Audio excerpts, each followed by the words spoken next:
Guys ये my experience eight physical reporting का part 3 होने वाला है। पार्ट 1 में मैंने आपको बताया था कि कॉलेज में जाने के बाद आपको क्या क्या करना पड़ता है और किन किन बातों का आपको ध्यान रखना है और क्या क्या गलतियाँ आपको अवॉइड करनी है। उस वीडियो में जितने भी डाउट्स थे मैंने सबका रिप्लाई कर दिया था, बट उसके बाद बहुत सारे बच्चे कंफ्यूज थे, उन्होंने पार्ट 2 की डिमांड करी, तो उसकी वजह से मेरे को उसका पार्ट 2 भी बनाना पड़ा, जिसमें मैंने और क्लैरिटी के साथ थोड़ा समझाया ताकि आपके मन में कोई डाउट्स क्वेरी ना रहे। स्टिल हर घंटे मेरे पास कोई ना कोई नया डाउट आ ही जा रहा है और उन सभी डाउट्स का रिप्लाई मैंने कर दिया है, बट उन डाउट्स में से कुछ डाउट मेरे को काफ़ी ज़्यादा अच्छे लगे जो मेरे को लगा कि बहुत सारे बच्चों के मन में होंगे और उसके चलते वो बच्चे बहुत परेशान हो गए, मन में क्वेरी होगी, डाउट हो गए। तो सारे डाउट्स को मैं इस वीडियो में कवर करने वाला हूँ। हो सकता है ये वीडियो देखने के बाद भी आप कंफ्यूज हो, इसलिए पार्ट 1 और पार्ट 2 देख लेना, कमेंट बॉक्स में मैंने उसको पिन कर रखा है। और वीडियो का कोई पार्ट स्किप मत करना, हो सकता है आपका डाउट किसी और के क्वेश्चन के आंसर में क्लियर हो जाए और आप कोई भी इंपॉर्टेंट इन्फॉर्मेशन मिस ना कर दो, इसलिए वीडियो को पूरा एंड तक देखना। फिर भी आपके मन में कोई डाउट क्वेरी रह जाता है तो ये तीनों वीडियो देख लेना, उसके बाद ही पूछना, हो सकता है कि आपका डाउट इन 3 वीडियो में कवर हो जाए।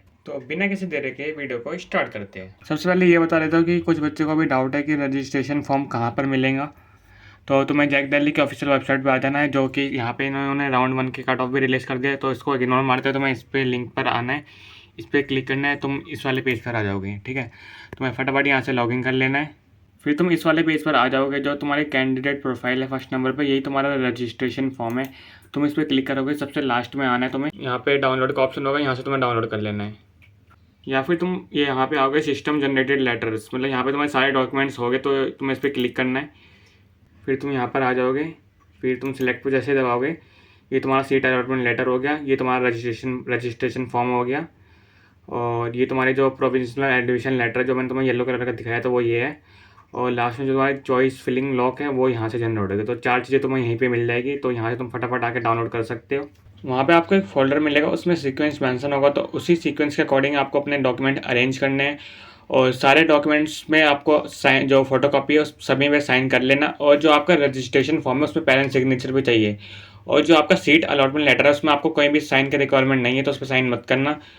बाकी जो प्रिंट आउट वगैरह है वो ब्लैक एंड वाइट ही निकलवाना। और एक बच्चे को ये भी डाउट था कि ओरिजिनल डॉक्यूमेंट्स कौन से होते हैं। तो ओरिजिनल डॉक्यूमेंट जैसे कि तुम्हारा 10th के मार्कशीट हो गए, 12th के मार्कशीट हो गए, आपका कैटेगरी सर्टिफिकेट हो गया, या फिर ऐसा कौन सा डॉक्यूमेंट जो कलरफुल हो, उस पर कोई स्टैम्प हो या लैमिनेटेड हो, उन सभी डॉक्यूमेंट को ओरिजिनल डॉक्यूमेंट में कंसिडर करा जाता है और उसको आपको लास्ट में रिटर्न कर दिया जाएगा।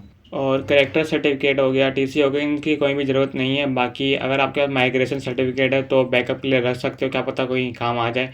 बाकी आधार कार्ड वगैरह भी रख लेना, अगर आपके कोई वेरिफिकेशन में कोई इशू हुआ तो आधार कार्ड थोड़ा आपकी आइडेंटिटी को वेरीफाई कर सकता है। और कुछ बच्चे को ये भी डाउट थे कि वो मेडिकल सर्टिफिकेट तो बहुत स्ट्रिक्टली चेक कर रहे हैं या फिर बस ऐसे देख रहे हैं। अगर जिस दिन आपकी रिपोर्टिंग है उस दिन क्राउड ज़्यादा हुआ तो बस वो इतना चेक करेगी कि आपका मेडिकल सर्टिफिकेट है या फिर नहीं, और अगर क्राउड कम हुआ तो वो चेक कर सकते हैं कि MBBS डॉक्टर से साइन है या नहीं है, या फिर DMC नंबर मैच कर सकते हैं, तो वो आपका कंप्लीट होना चाहिए।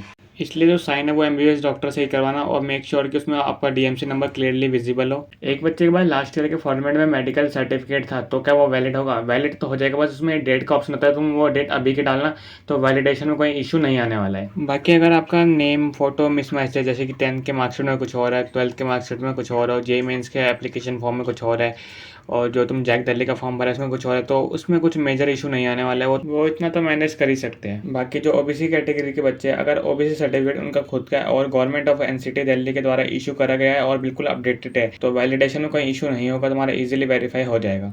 बाकी जिन बच्चों ने 12th का इम्प्रूवमेंट एग्जाम दिया था या फिर अपनी उन्होंने आंसर शीट को रीएवैल्यूएशन के लिए दिया था, फिर भी तुम्हें वही वाले मार्कशीट शो करनी है जो मार्क्स तुमने वहाँ पे जैक दिल्ली के रजिस्ट्रेशन फॉर्म में डाले थे, तुम्हें वही वाली एग्जैक्ट मार्कशीट वहाँ पे शो करनी है, वरना आपकी वैलिडेशन में कोई ना कोई इशू आ सकता है। बाकी जो 95,000 की सीट एक्सेप्टेंस फीस है, तुम उसको ऑनलाइन UPI से ही पे कर सकते हो, QR जनरेट होगा, सिंपली तुम उस पर ईजिली पे कर सकते हो।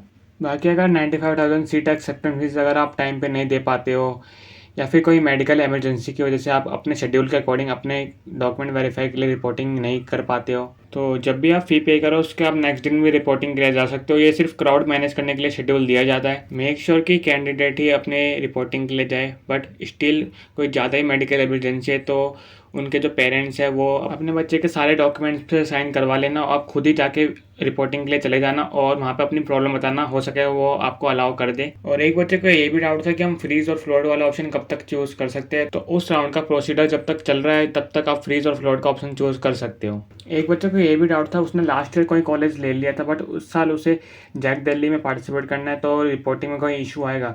तो अगर आपके पास सारे डॉक्यूमेंट है तो आपको रिपोर्टिंग में कोई भी इशू नहीं आने वाला है, तो बेफिक्र होकर रिपोर्टिंग के लिए जाना। कुछ बच्चों को ये भी डाउट था क्या हमें रिपोर्टिंग के लिए हर बार कॉलेज विजिट करना है, तो इसका आंसर है बिल्कुल नहीं। जिस राउंड में आपको कॉलेज फर्स्ट टाइम अलॉट हुआ है उसके बाद ही आपको कॉलेज जाना है रिपोर्टिंग के लिए, उसके बाद सीधा आपको ओरिएंटेशन में जाना है। और एक डाउट ये भी था कि अगर आपको रिपोर्टिंग किसी और कॉलेज के लिए गए हो और लास्ट में आपको कहीं और कॉलेज अलॉट होता है तो क्या आपको उसमें जाना है रिपोर्टिंग के लिए, तो इसका आंसर भी बिल्कुल नो है। तो आपको बस फर्स्ट टाइम जो कॉलेज अलॉट हुआ है उसी में रिपोर्टिंग के लिए जाना है, उसके बाद सीधा आपको ओरिएंटेशन में जाना है। बाकी कुछ बच्चों का डाउट ये भी था कि उन्हें रिपोर्टिंग में टोटल कितना टाइम लगने वाला है, तो इसका आंसर तो एग्जैक्ट कोई भी नहीं बता पाएगा। वो डिपेंड करता है उस दिन कितना क्राउड है, तुम्हें टोकन नंबर क्या मिलता है, और तुम्हारा जो डॉक्यूमेंट वेरीफाई है वो लंच से पहले होता है या फिर लंच के बाद होता है। तो इन सब फैक्टर पर डिपेंड करता है कि तुम्हें कितना टाइम लगने वाला है वहाँ पर। बाकी कुछ बच्चों को ये भी डाउट था कि उनको हॉस्टल लेना चाहिए या फिर नहीं लेना चाहिए। तो हॉस्टल लेना या फिर नहीं लेना ये आपकी पर्सनल चॉइस है। बाकी कुछ फैक्टर पर डिपेंड भी करता है, जैसे कि तुम्हारा आने जाने का ट्रैवलिंग टाइम अगर 2 घंटे से ज़्यादा है तो तुम्हें हॉस्टल लेना चाहिए या फिर कोई पीजी लेना चाहिए अपने कॉलेज के पास में ही, ताकि आपका ट्रैवलिंग टाइम बचे। और अगर आप हॉस्टल अफोर्ड कर सकते हो और कॉलेज लाइफ चाहिए और आपके घर से कॉलेज बहुत दूर भी है तो डेफिनेटली आपको हॉस्टल प्रेफर करना चाहिए। होप सो आपके सारे डाउट्स कवर हो गए होंगे। फिर भी आपके मन में कोई डाउट है तो ये तीनों वीडियोस देख लेना। मोस्ट प्रोबेबली इन तीनों वीडियोस में कहीं ना कहीं आपका डाउट्स कवर हो गया होगा। अगर आपकी इस वीडियो से थोड़ी सी भी हेल्प हुई हो तो चैनल को कर देना सब्सक्राइब। मैं आगे भी JAC Delhi NSUT college related updates के साथ साथ अपनी complete college journey, counselling updates और रियल लाइफ एक्सपीरियंस शेयर करता रहूँगा। वीडियो बनाने में बहुत ही ज़्यादा मेहनत लगी है। आपका एक सब्सक्राइब मुझे मोटिवेट करेगा ताकि मैं आगे भी ऐसी हेल्पफुल और इन्फॉर्मेटिव वीडियोस बनाता रहूँ। मैं दिल से प्रे करता हूँ कि आपका भी एडमिशन बिना किसी प्रॉब्लम के हो जाए और आपको आपकी फेवरेट ब्रांच और कॉलेज मिल जाए। बाकी आप में से अगर कोई NSUT का मेन कैंपस चूज़ करे तो कमेंट जरूर करना, हम कॉलेज में ज़रूर मिलेंगे। बाकी मिलते हैं अगले वीडियो में।